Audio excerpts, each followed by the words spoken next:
यहाँ सब लोग नदी के किनारे क्यों इकट्ठे हुए हैं? तुम खुद को तैयार करो, परमेश्वर का राज्य निकट है। एक नया जीवन शुरू करो।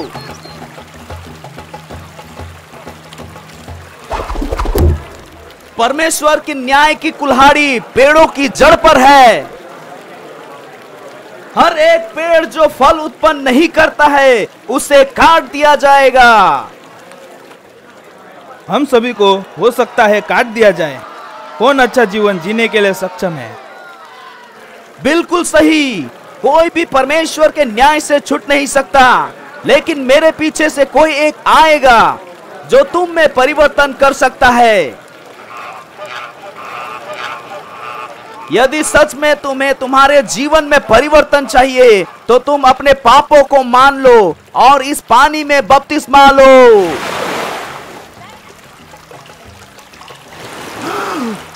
अब तुम तुम्हारे पापों से शुद्ध हो गए हो। एक नया जीवन शुरू करो।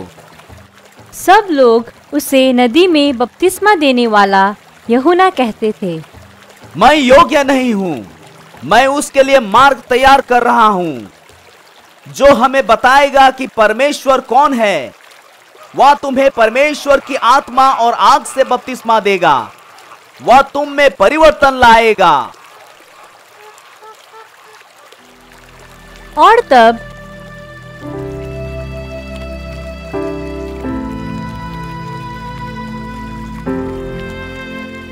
मुझे तेरे हाथों से बपतिस्मा लेने की आवश्यकता है। हम वही करेंगे जो परमेश्वर की इच्छा है वह अब कर। परमेश्वर तेरा राज्य आए और तेरी इच्छा पूरी होवे। तब स्वर्ग से एक आवाज आई, हाँ, तू मेरा पुत्र है। मैं तुझसे प्रेम करता हूँ और तुझ पर मैं प्रसन्न हूँ।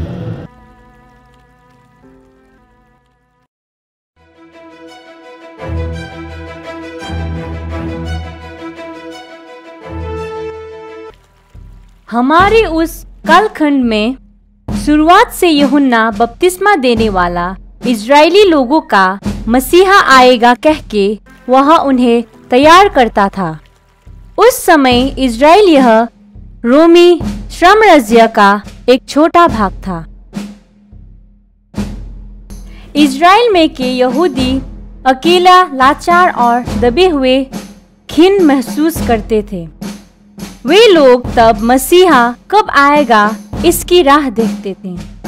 वह हमें छुड़ाएगा ऐसा पहले ही पुराने यहूदी लोगों के किताब में भविष्यवाणी की गई थी। यहाँ मसीहा परमेश्वर के न्याय को विजय दिलाएगा। यर्दन नदी के पास यूहन्ना बपतिस्मा देने वाला यीशु की तरफ देखता है। देखो, यह परमेश्वर का मेमना जो जगत के पाप उठा ले जाता है। उसका बपतिस्मा होने के बाद परमेश्वर का आत्मा यीशु को जंगल में ले गया। वह 40 दिन और 40 रात रहा। जब वह वही था तब उसने कुछ भी खाया और पिया नहीं। अपने पूर्ण उपदेश को देखने के लिए वह उपवास प्रार्थना करता था। शैतान यहाँ उद्देश्य स्वरूप में अंधकार में राज्य करता है और संसार को नस एवं मृत्यु की तरफ ले जाता है। यीशु चाहता है कि परमेश्वर का उद्देश्य संसार में सफल हो जाए। लोगों को मृत्यु की पकड़ में से छुड़ाना यह परमेश्वर की योजना है। हाँ पिता, जो तू कहेगा वो मैं करूँगा। लेकिन शैतान, उसका शत्रु, यीशु को लालच दिखाकर उसे परमेश्वर के उद्देश्य से दूर रखने का प्रयास कर रहा था।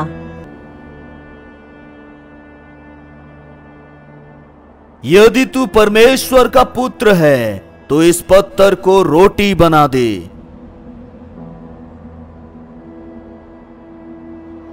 नहीं, ऐसा लिखा है कि मनुष्य केवल रोटी से नहीं लेकिन परमेश्वर के वचन से जीवित रहेगा। यदि तू परमेश्वर का पुत्र है तो सिद्ध कर, इस मंदिर से अपने आप को नीचे गिरा दे, क्योंकि क्या यह लिखा नहीं है कि स्वर्गदूत तुझे हाथों हाथ उठा लेंगे। यह भी लिखा है, परमेश्वर की परीक्षा न लेना। यदि तू मुझे प्रणाम करे और मेरी उपासना करे तो पृथ्वी पर सभी अधिकार मैं तुझे दूंगा। यहां से चले जा शैतान। लिखा है कि सिर्फ एक ही परमेश्वर है और केवल उसी की उपासना एवं सेवा कर। तब शैतान यीशु के पास से चला गया और स्वर्गदूत आकर उसकी सेवा करने लगे। यीशु गलील में पवित्र आत्मा से भर गया। यीशु उत्तर इज़राइल देश के बड़े और फैले हुए प्रांत में आगे बढ़ता गया। बहुत सारे लोगों को शक था कि यही वही यीशु है कि नहीं, जैसा भविष्यकर्ताओं द्वारा मसीह के बारे में लिखा है।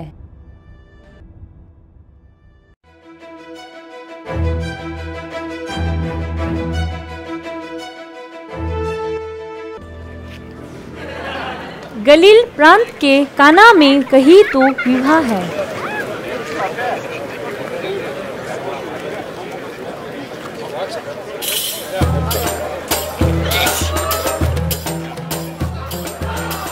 यीशु भी वहाँ अपने माता और चेलों के साथ है।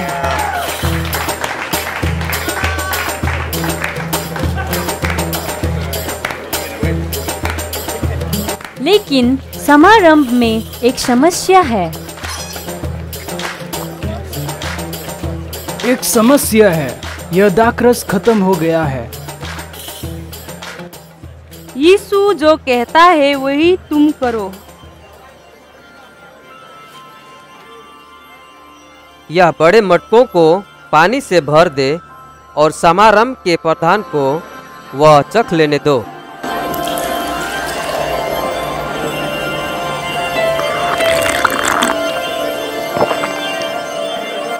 पानी, लेकिन यह दाखरस है। वाह वाह, क्या दाखरस है। चख लो, तुमने अच्छा दाखरस अंत तक रखा है। इस तरह के विवाह में मैं कभी नहीं गया और ना ही सुना कि पानी उत्कृष्ट दाखरस में बदल जाता है। नासरत के यीशु का यह काम है। वह कौन है?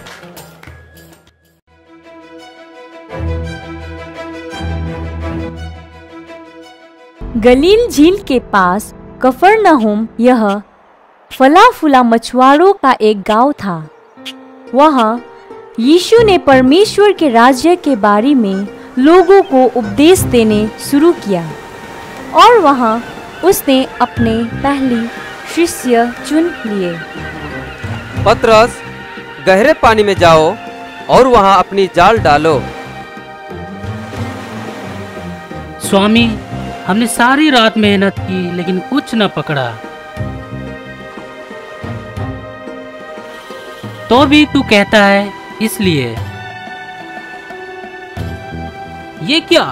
मुझे विश्वास नहीं हो रहा। याकूब, यूहन्ना, इधर आओ, अब बहुत सारे पकड़ ली है। प्रभु, मुझे जाने दे, मैं पापी मनुष्य हूँ।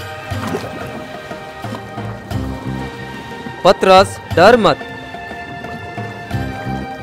चलो मेरे पीछे आओ, मैं तुम्हें मनुष्य को पकड़ने वाले बनाऊंगा।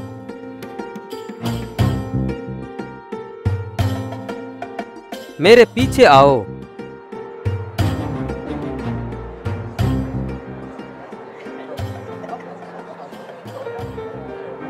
यीशु शिष्यों के साथ संपूर्ण गलील प्रांत में गया, सबको परमेश्वर के राज्य के बारे में बतलाया।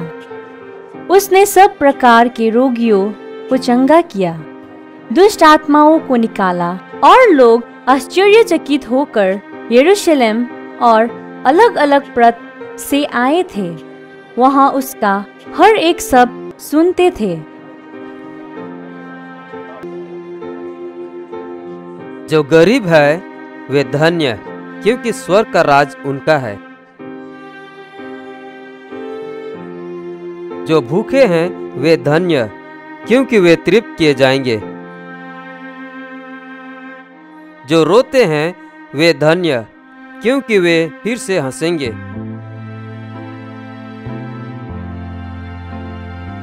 धन्य हो तुम जब लोग मेरे कारण तुमसे बैर करेंगे, तब आनंदित होकर उछलना, क्योंकि तुम्हारे लिए स्वर्ग में बड़ा प्रतिफल है।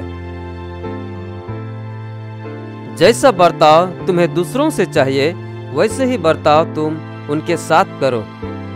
शत्रु पर प्रेम करो और उनके लिए प्रार्थना करो। अच्छी बातें गुप्त में करो, ताकि उसका दिखावा ना हो। जो कोई पर स्त्री को बुरी नजर से देखता है, उसने अपने मन में व्यभिचार कर लिया है। आंख शरीर का दिया है। यदि तेरी आंख भली है तो तेरा संपूर्ण शरीर प्रकाशित होगा, लेकिन तेरी आंख दूषित है तो तू अंधकार में होगा। कोई भी दास दो स्वामियों की सेवा नहीं कर सकता, जैसे कि परमेश्वर और धन। कल की चिंता मत करो, पहले परमेश्वर के राज्य की खोज करो और तुम्हें सब कुछ मिल जाएगा। यदि तुम मेरे वचनों पर चलोगे तो तुम उन जैसे हो जिन्होंने अपना घर चट्टान पर बनाया। अगर नहीं तो तुम उन जैसे हो जिन्होंने अपना घर रेत पर बनाया है।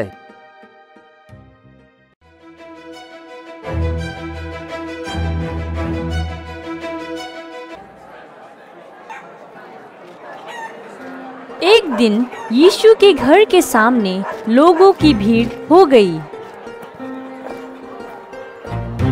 हम अंदर नहीं जा सकते। वहाँ छत होगा। वहाँ ऊपर क्या चल रहा है? उन्हें आने दो, उन लोगों का विश्वास बड़ा है।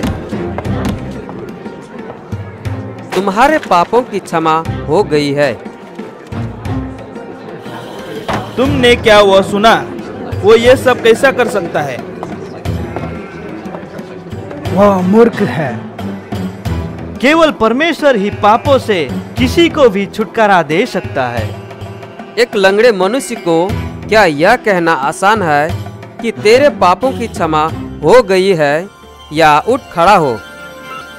पापों की क्षमा करने का अधिकार मसीह को दिया गया है, लेकिन मैं यह कहता हूँ, अपनी खाट उठा और चल फिर।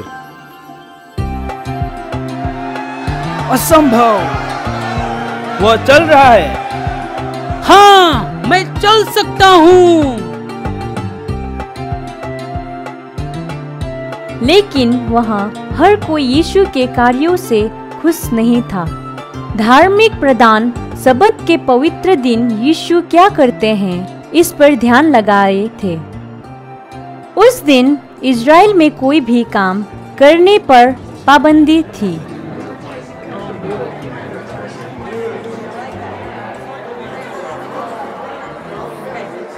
यह मनुष्य का हाथ सूख गया है, क्या उसे इस दिन पर अच्छा करना उचित है? अपना हाथ आगे बढ़ा।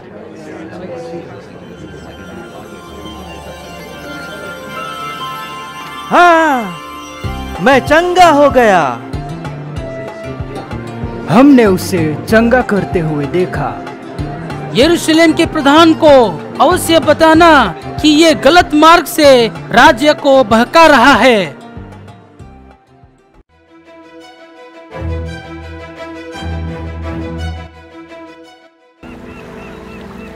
यीशु और उसके शिष्य गलील झील में से जाते हैं।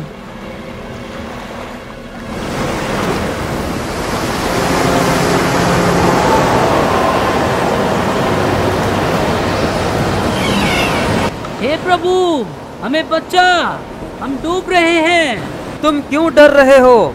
तुम्हारा विश्वास कहाँ है? शांत, रुक जा।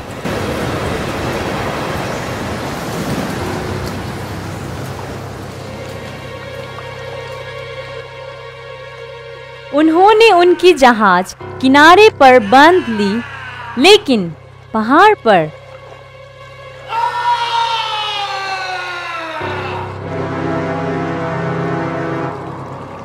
वहाँ दुष्ट आत्मा से पीड़ित एक मनुष्य था जो पहाड़ में रहता था। वो आ रहा है।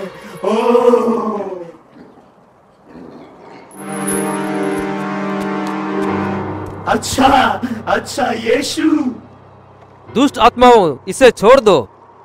हे सर्वशक्तिमान परमेश्वर के पुत्र, मुझे तुझसे क्या काम? तुम्हारा नाम क्या है? सेना, क्योंकि हम बहुत सारे हैं। इन सुअरों में हमें भेज दे। जाओ।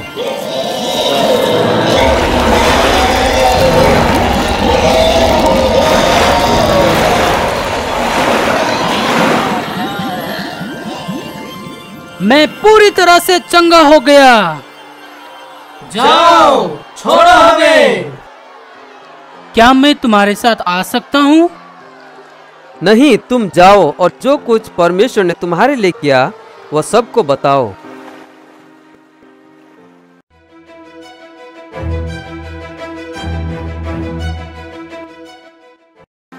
मैं तुम्हें कहता हूँ, पुत्र खुद कुछ नहीं कर सकता, वो सिर्फ वही करता है जो पिता उसे कहता है। मेरे पिता की इच्छा से वह एक ही है जिसने मुझे भेजा है। यीशु हमेशा शांत जगह पर प्रार्थना के लिए जाया करता था। रात में प्रार्थना के बाद यीशु ने उसके 12 शिष्यों को अलग किया। उसने उन्हें 2-2 कर बाहर भेज दिया और उन्हें दुष्ट आत्माओं पर और सब प्रकार के रोगों पर अधिकार दिया। वे 2 भाई हैं। यहाँ याकूब और यूहन्ना,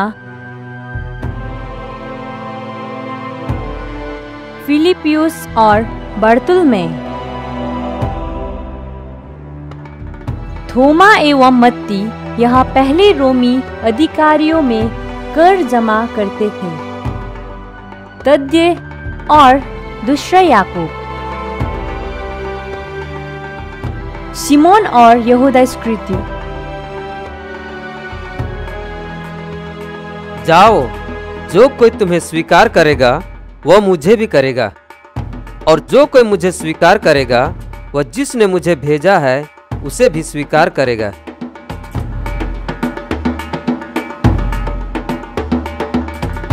यहाँ 12 शिष्यों उन्हें सौंपे हुए कार्यों को करने जोश से लौट आए। फिर यीशु उनके साथ एक शांत जगह पर जाने की कोशिश कर रहा था, लेकिन जमाव उसे छुड़ाने के लिए तैयार नहीं था। फसल बहुत है लेकिन मजदूर थोड़े हैं। परमेश्वर से प्रार्थना करो कि वह फसल काटने के लिए मजदूरों को भेजे।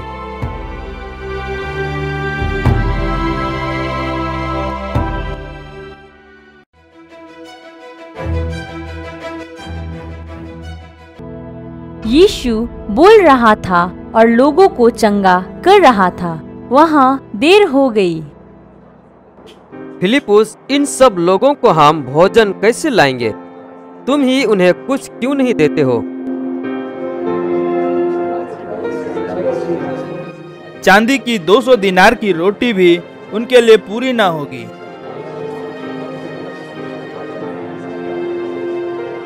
यहाँ एक लड़का है, उसके पास 5 रोटी और 2 मछलियाँ ही है। लोगों को यहाँ 50 की संख्या में बैठा दो। यीशु परमेश्वर को धन्यवाद देता है। वह रोटी और मछली तोड़ता है।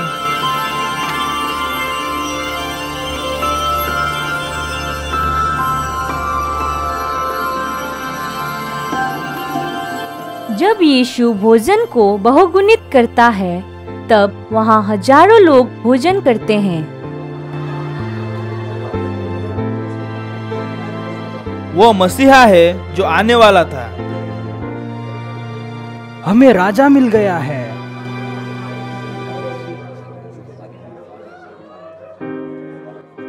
अरे देखो, वहाँ 12 टुकड़ियाँ पूरी भरी हुई बच गई है। अब लोगों के घर जाने का वक्त हो गया। तुम नाव लेकर दूसरी ओर चले जाओ। मैं पहाड़ पर प्रार्थना के लिए रुकता हूँ। बाद में, अरे वो भूत है। डरो मत, मैं ही हूँ। प्रभु, यदि तू है तो मुझे भी अपने पास पानी पर आने दे। पतरस, आओ।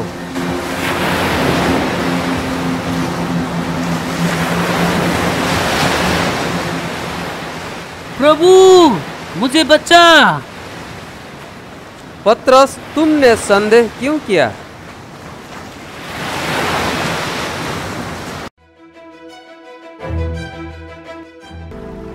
वहाँ कई लोग यीशु को राजा कहते थे।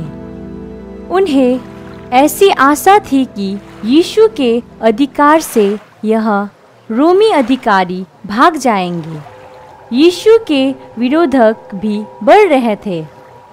वे हमेशा उसकी आलोचना कर रहे थे। यीशु के बारे में लोगों को भड़काना, और वह चाहते थे कि वे लोग यीशु से अलग हो जाए। स्वामी, आप यहाँ कब आए? मैंने तुम्हें रोटी दी, क्या इसलिए तुम मुझे ढूंढ रहे हो?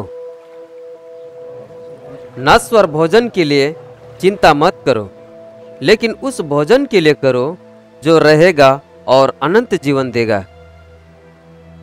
मैं अनंत जीवन की रोटी हूँ। यह मेरी देह है जो तुम्हारे लिए दी गई है।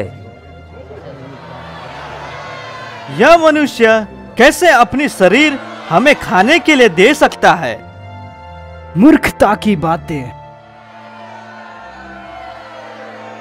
चलो जाए। वह हर किसी को फंसा रहा है। क्या तुम्हें भी जाना है? प्रभु, हम किसके पास जाएं? तेरे पास अनंत जीवन का वचन है। यीशु का विरोध बढ़ता गया।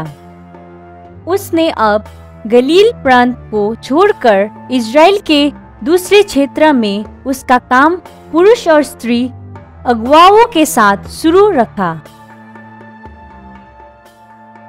फिर वह यरूशलेम में रहा। यात्रा करते हुए, लोग मेरे बारे में क्या सोचते हैं?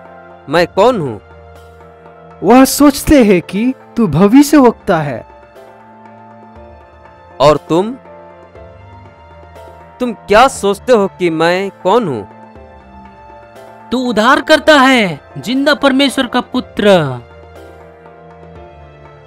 किसी को भी मत बताओ कि मसीह का यरूशलेम में छल होंगे और उसे मृत्यु दंड मिलेंगे, लेकिन तीसरे दिन वह कब्र में से फिर से जी उठेगा। यरूशलेम के बाहर हमेशा लोगों को रोमन तरीकों से सजा मिलती थी। यदि कोई मेरे पीछे आना चाहता है तो वह अपना क्रूस उठाकर मेरे पीछे हो ले। जो कोई अपना प्राण बचाना चाहता है वह उसे खो देगा, और जो कोई मेरे लिए अपना प्राण देगा वह उसे बचाएगा। तुम यह जान लो कि केवल एक ही परमेश्वर है। जरूरी यह है कि तुम परमेश्वर से संपूर्ण मन से प्रेम करो, और जैसे अपने आप को प्रेम करते हो दूसरों पर भी वैसे ही प्रेम करो।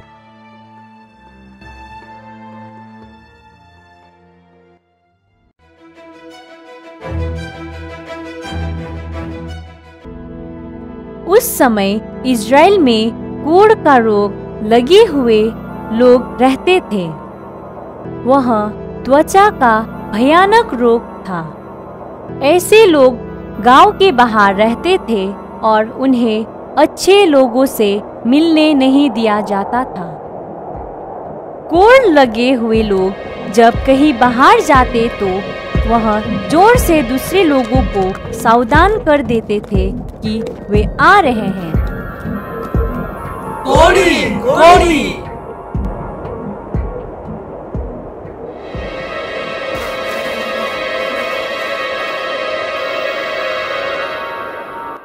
यीशु, प्रभु, हम पर दया करो।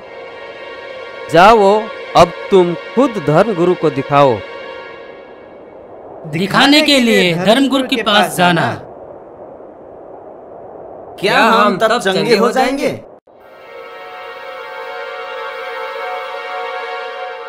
देखो, मैं चंगा हो गया हूँ। हम चंगे हो गए। हाँ। हालेलुया, परमेश्वर भला है, धन्यवाद। जो चंगे हुए, क्या वे 10 नहीं थे? वे दूसरे कहाँ गए? क्या वह परमेश्वर को धन्यवाद देने नहीं आए? उठो, तेरे विश्वास ने तुझे चंगा किया है और तेरा उद्धार हो चुका है। यहूदा प्रधान यरूशलेम में यीशु के पीछे गुप्तचरों को भेजा करते थे। यीशु के कार्यों के बारे में वह उसके विरोधी थे। वह बुरे लोगों के संपर्क में रहता था, जैसे कि वेश्या, कर लेने वाले रोमी अधिकारी। मसीह खोए हुओं को ढूंढने और उन्हें बचाने आया है। क्योंकि यीशु सबत के दिन लोगों को चंगा करता है। चंगा हो। और उसका बालकों पर खास ध्यान रहता था। बालकों को मेरे पास आने दो, परमेश्वर का राज उनके जैसे का ही है।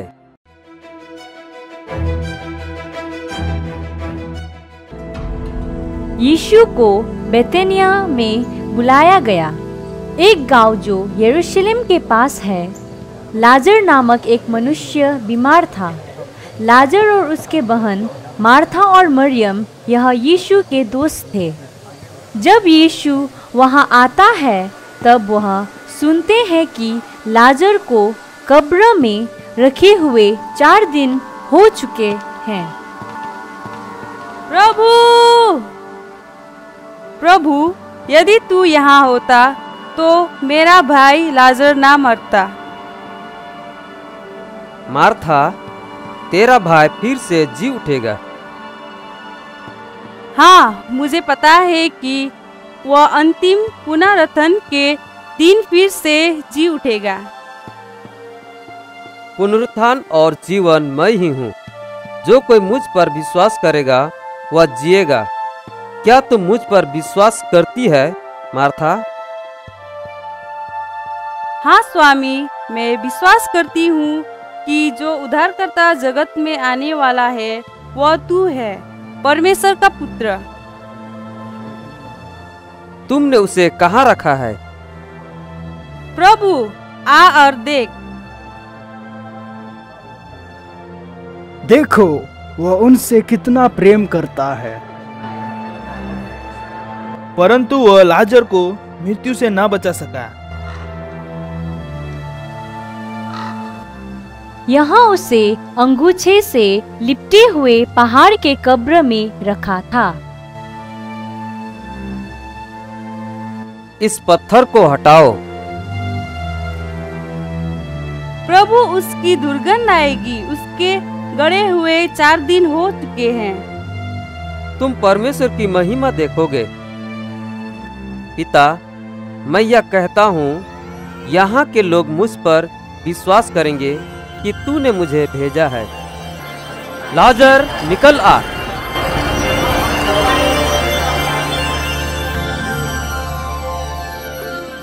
या कब्र में के कपड़े खोल दो और उसे जाने दो।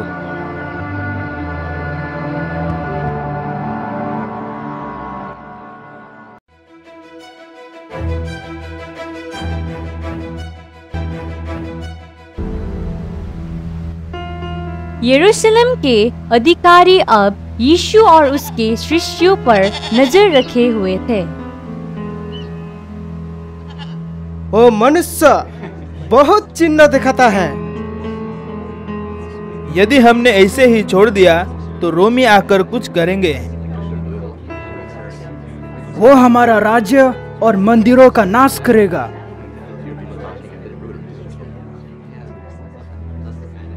तुम जरा सोचो कि संपूर्ण राज्य का नाश होने से अच्छा है कि एक मनुष्य मरे। इसलिए यीशु का मरना अब जरूरी है।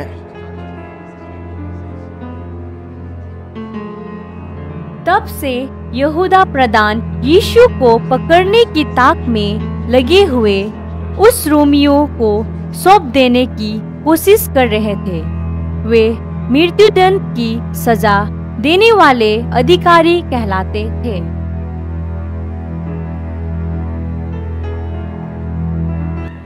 यीशु बेथनिया में था।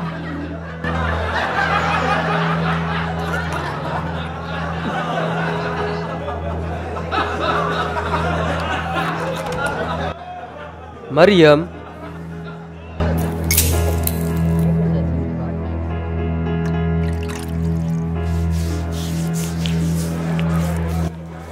वह बहुत महंगा इत्र है। अच्छा होता कि इसे बेचकर पैसे कंगालों में बांट दिए होते। उसे अकेला छोड़ दो। यहूदा वह मेरे शरीर को गाड़े जाने के लिए तैयार कर रही है।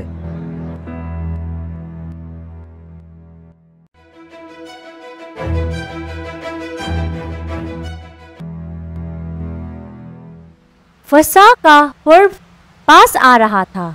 लोगों का झुंड यरूशलेम की ओर यात्रा कर रहा था। यरूशलेम में अधिकारी लोग यीशु को पकड़ने की योजना बना रहे थे। यीशु उसी नगर की ओर बढ़ रहा था।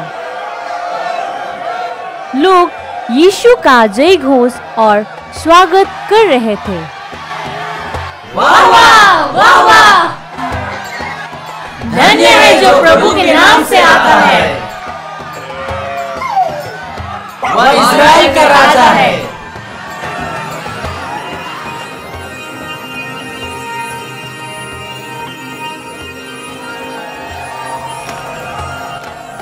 Hosanna Hosanna hallelujah hallelujah. इसके जैसे हमें कोई भी ना मिलेंगे। संपूर्ण राज्य उसके पीछे जा रहा है। राजधानी में मध्य में आराधना का मंदिर था। फसह का पर्व के सामने भेड़ की कत्ल की जाती थी। भेड़ों को मंदिर में भेंट चढ़ा के परमेश्वर और मनुष्य में मेल मिलाप करवाते थे। लेकिन किस प्रकार के भेड़ की भेंट चढ़ाकर लोगों को पापों से मुक्ति मिल सकती है?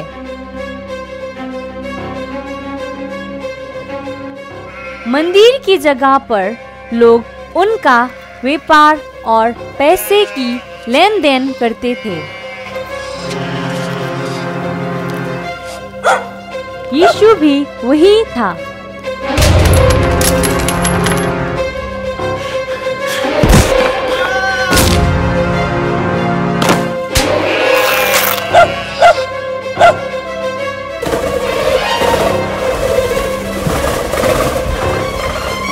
परमेश्वर का घर या प्रार्थना का घर है, लेकिन तुमने उसे डाकुओं की खोह बना दिया है। वह हमारे लिए खतरनाक साबित हो सकता है। सब लोग उसी की बात सुनते हैं।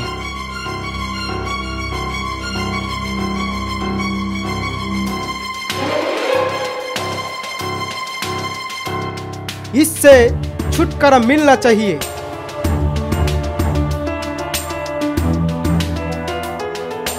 यदि हम उसकी खोज में लगे रहे तो उसे हम पकड़ सकते हैं और उसे हम मार सकते हैं।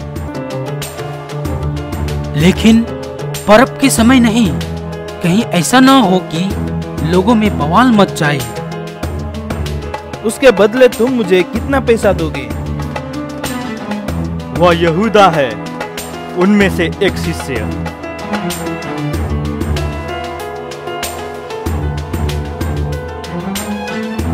मैं यीशु को पकड़वा देकर तुम्हें सौंप दूंगा।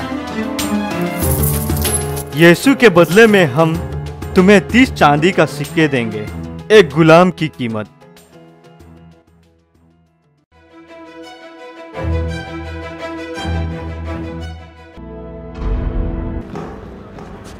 फसह के पर्व से पहले यीशु मंदिर में संदेश दे रहा था। प्रधान याजक उसके लिए समस्या खड़ी कर रहे थे।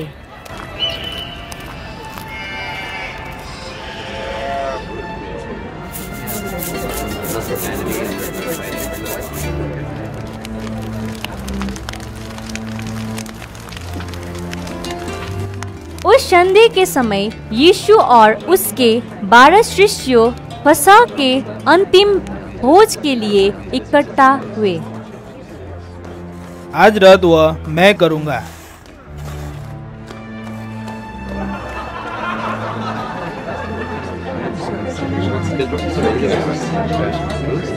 मेरे दुख भोगने से पहले इस फसह के भोज को मैं तुम्हारे साथ करूं, इसी की मैं बाट जो रहा था।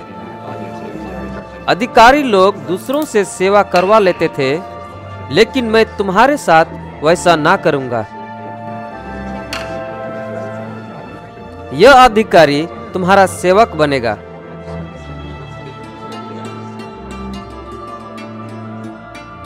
मैं तुम्हें सेवक जैसा हूं।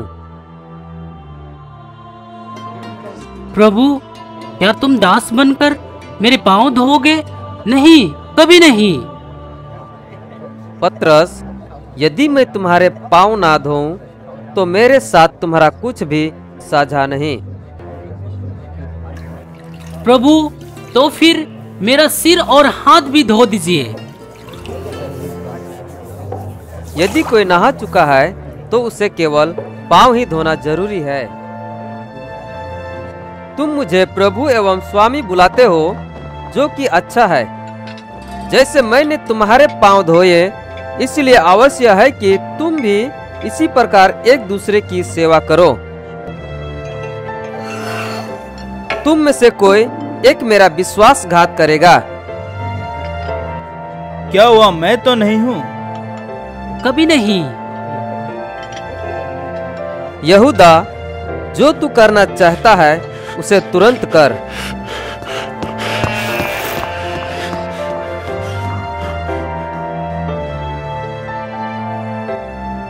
मेरे स्मरण के लिए यही क्या करो। यह रोटी लो जो मेरी देह है,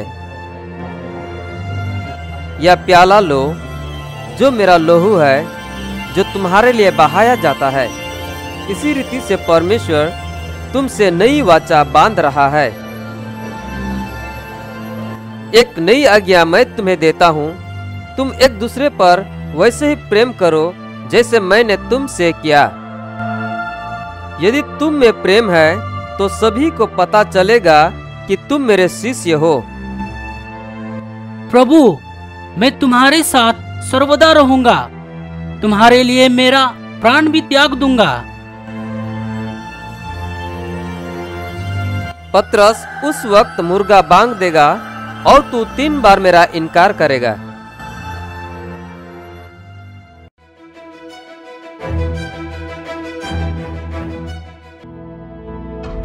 उस संध्या यीशु और उसके शिष्य वहां शहर छोड़ देते हैं। यहूदा उनके साथ नहीं होता। मैं तुम्हें छोड़ रहा हूँ, लेकिन पिता तुम्हें पवित्र आत्मा देगा।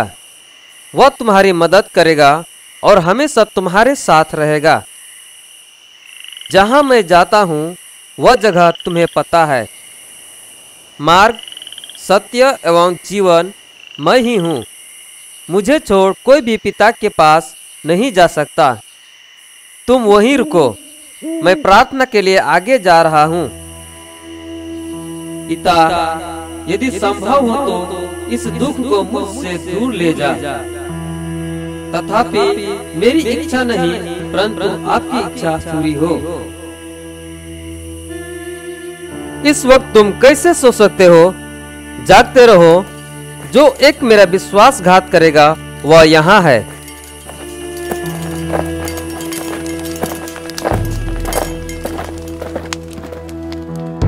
जिसे मैं चूम लूं उसे पकड़ लो। स्वामी। यहूदा, क्या तू चूम कर मेरा विश्वासघात करेगा? स्वामी, क्या हम लड़ेंगे? नहीं। यीशु ने उन्हें खुद को पकड़वाने दिया। उसके सभी शिष्य वहां से भाग गए।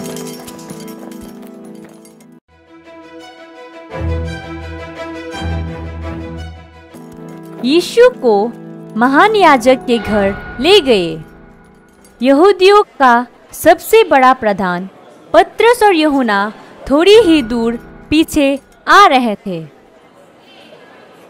पतरस आंगन में जाता है। क्या तू उनके साथ नहीं था? नहीं नहीं, मैं उसे नहीं जानता हूँ।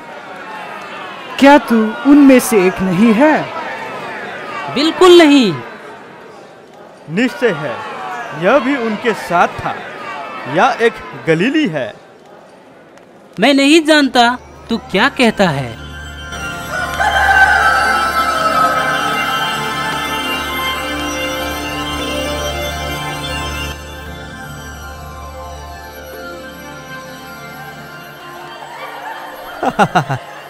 चल अब भविष्यवाणी कर, किसने तुझे मारा है?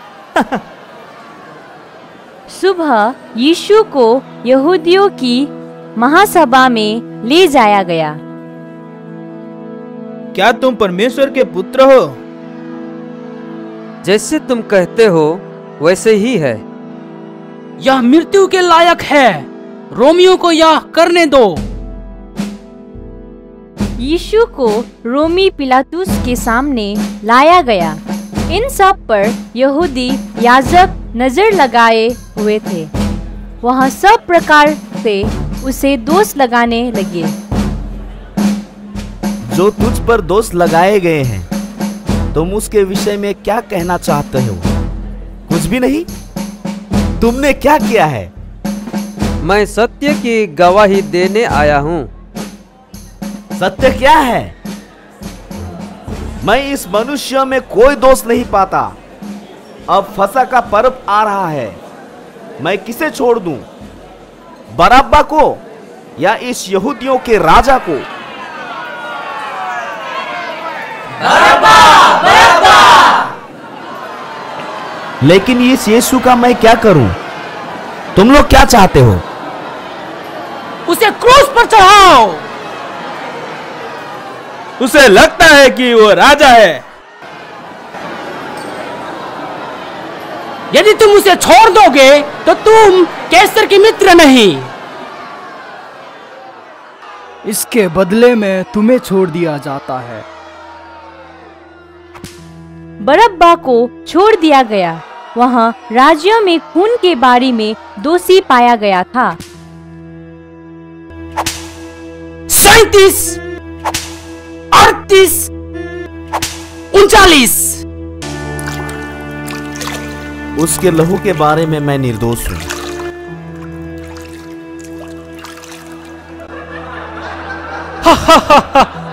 हे यहूदियों के राजा!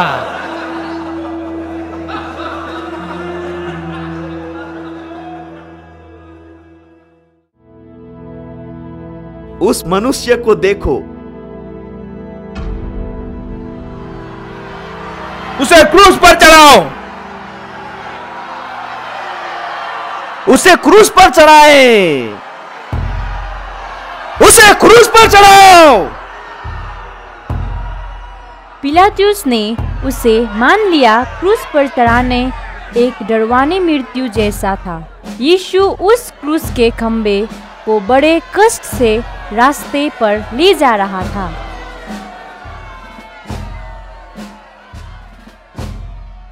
मृत्युदंड देने का कार्य नगर के बाहर किया जाता था। उसे गोलगत्ता या खोपड़ी का स्थान कहते हैं। यीशु को सैनिकों ने क्रूस पर चढ़ा दिया।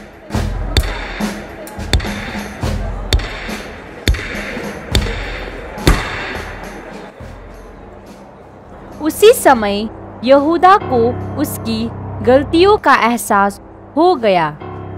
मैंने गलत किया।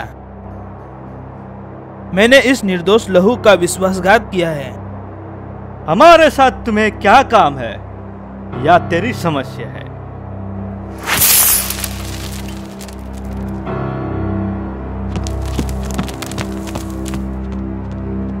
यीशु को दो अपराधियों के बीच में क्रूस पर लटका था। पिता, इन्हें माफ कर, या नहीं जानते कि ये क्या कर रहे हैं। क्रूस के अरब एक दोष पत्र लिखा था। उसका अर्थ है यीशु यहूदियों का राजा है। यीशु ने कड़वा दाखरस पीना नकार दिया। सैनिक उसके कपड़ों से खेल रहे थे। हाँ, क्या उसने दूसरों को नहीं बचाया? यदि तू परमेश्वर का पुत्र है तो इस क्रूस पर से खुद को छुड़ा ले। खुद को बचा और हमें भी बचा। परमेश्वर का आदर कर। हमें हमारे अपराधों की सजा मिली है, परंतु इस मनुष्य ने तो कुछ भी नहीं किया। जब तुम अपने स्वर्गीय राज्य में आए तो मेरी सुधि लेना। मैं तुझे निश्चय कहता हूँ, आज ही से तू मेरे साथ स्वर्गलोक में होगा। लगभग दोपहर से तीसरे पहर तक सारा देश में अंधियारा छाया रहा। मरियम यीशु की माता और यूहन्ना उसके शिष्य क्रूस के पास खड़े थे। अब यही तुम्हारी माता और यह तुम्हारा लड़का। मेरे परमेश्वर, तूने मुझे क्यों छोड़ दिया? मैं प्यासा हूँ। पिता, मैं अपनी आत्मा तेरे हाथ में सौंपता हूँ। पूरा हुआ।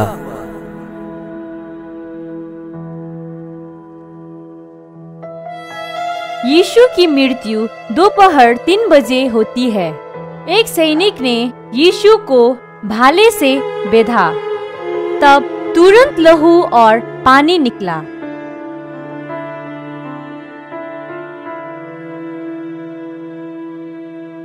किताब में ऐसा लिखा है कि भेड़ की नहीं उससे कत्ल खाने में ले जाया जाएगा। हमारे सभी पापों के लिए उसे मारा जाएगा, बेधा जाएगा। अब वह मर चुका है। क्या यही वो मसीहा था जो आने वाला था या नहीं?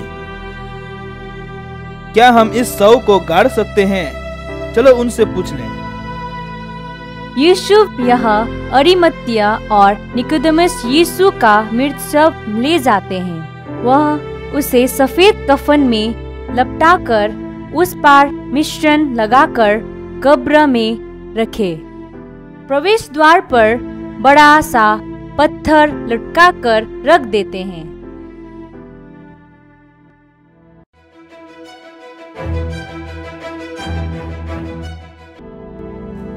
इन सब बातों के होने के बाद फसह के पर्व के समय कुछ स्त्रियां उस बंद कब्र के पास आई। वो पत्थर तो लुढ़का हुआ है। तुम उस जीवित को मृतकों में क्यों ढूंढ रहे हो? वह जीवित हो गया है। जाओ और उसके शिष्यों को बताओ।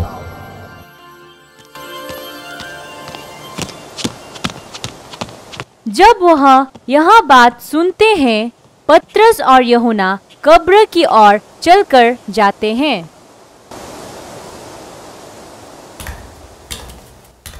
क्या हुआ? वह पूरी तरह खाली है।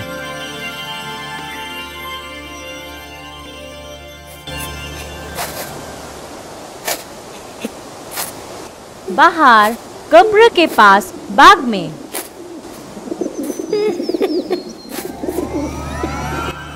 हे नारी, तू क्यों रोती है? तू किसे ढूंढती है? हे महाराज, क्या तुमने उसे उठा लिया है? मरियम। स्वामी!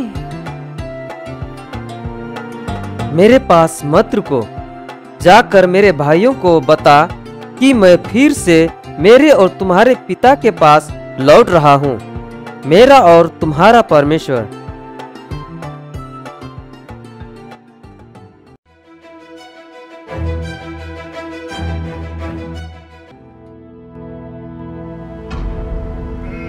उसी दिन यीशु के 2 चेले खुद को एक राह पर चलते हुए व्यक्ति को पकड़ यीशु के बारे में चर्चा कर रहे थे। क्या तुम्हें उस भविष्यवक्ता पर विश्वास नहीं? उसकी महिमा में प्रवेश करने हेतु मसीह को दुख में से जाना होगा।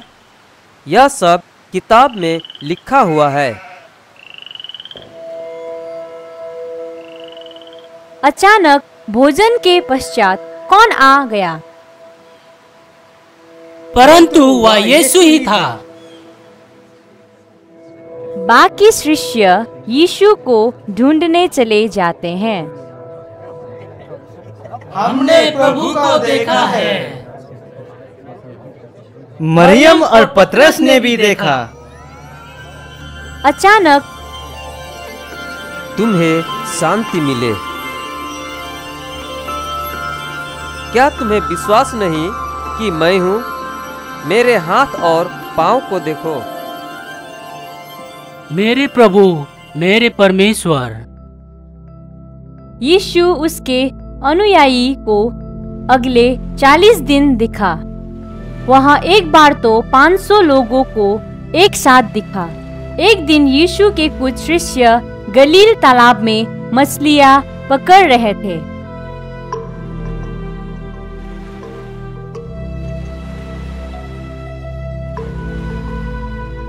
तुम्हारे पास कुछ खाने के लिए है क्या? नहीं, हमने कुछ भी नहीं पकड़ा है।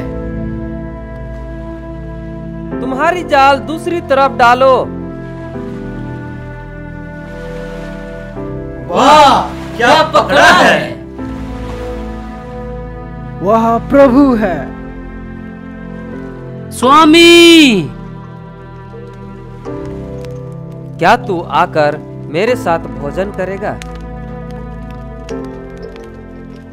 पतरस, क्या सच में तू मुझसे प्रेम करता है? यीशु यह प्रश्न पतरस को 3 बार पूछता है। हाँ प्रभु, तुझे पता है कि मैं तुझसे प्रेम करता हूँ। मेरी भेड़ों को संभाल। मेरे पीछे आओ। स्वर्ग और पृथ्वी पर सब अधिकार मुझे दिया गया है। संसार में जाओ और सभी राष्ट्रों में मेरे चेले बनाओ। उन्हें पिता, पुत्र और पवित्र आत्मा के नाम से बपतिस्मा दो, और जो बातें मैंने तुम्हें सिखाया है उन्हें तुम जाकर सिखाओ। इसे याद रखो, मैं तुम्हारे साथ सर्वदा रहूंगा, हर एक दिन और दुनिया के अंत तक साथ रहूंगा। यह बातें कहने के बाद यीशु पृथ्वी छोड़ देता है और स्वर्ग में उठा लिया जाता है। लेकिन उसने ऐसा भी कहा है कि वह लोगों का न्याय करने फिर से आएगा।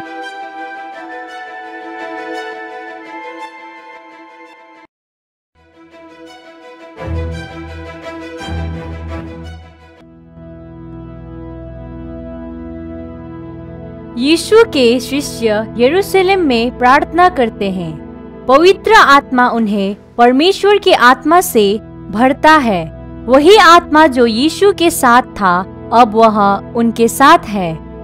नए लोगों को यीशु तैयार करने में वह सहायता करता है।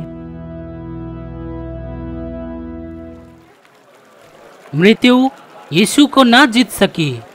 परमेश्वर ने उसे फिर से जीवित किया और उसे प्रभु बनाया, वही मसीहा।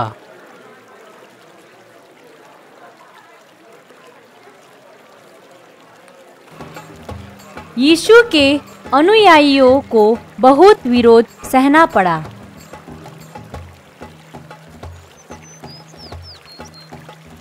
यीशु यह परमेश्वर का पुत्र है।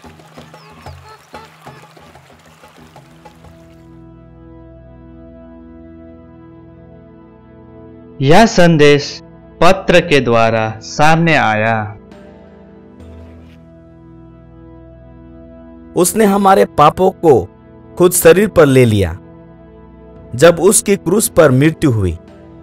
इसलिए हम पापों के लिए मर चुके हैं और अब हमें परमेश्वर की इच्छा से जीना चाहिए।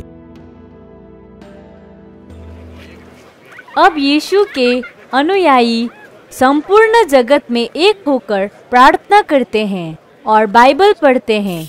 वे यीशु की मृत्यु का रोटी तोड़कर और दाखरस लेकर स्मरण करते हैं।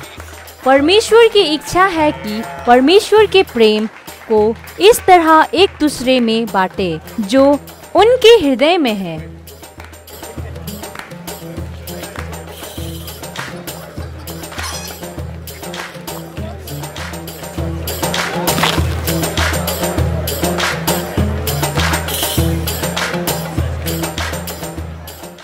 यीशु ने परमेश्वर का उपदेश पूरी तरह से मनुष्य के लिए पूरा किया।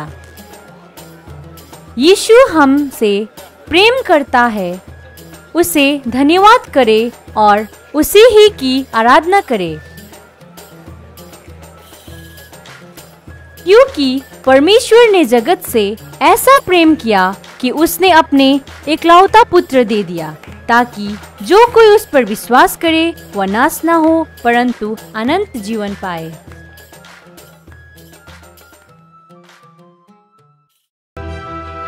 यदि आप गलत बातों की क्षमा मांगते हैं और परमेश्वर से दोस्ती बनाना चाहते हैं तो आप यह प्रार्थना कर सकते हैं। प्यारे परमेश्वर, तू मुझसे प्रेम करता है। तूने यीशु को दिया, तेरा एकलौता पुत्र जो क्रूस पर मारा गया। जो भी गलत बातें मैंने की उन सभी पापों की कृपया क्षमा मुझे कर। यीशु मेरे साथ है, इसीलिए तुझे धन्यवाद। क्या तू तेरी इच्छा से मुझे जीने के लिए मदद करेगा? तू जो वचन देता है वह तो पूरा करता है। मेरी प्रार्थना का उत्तर दिया, इसीलिए धन्यवाद।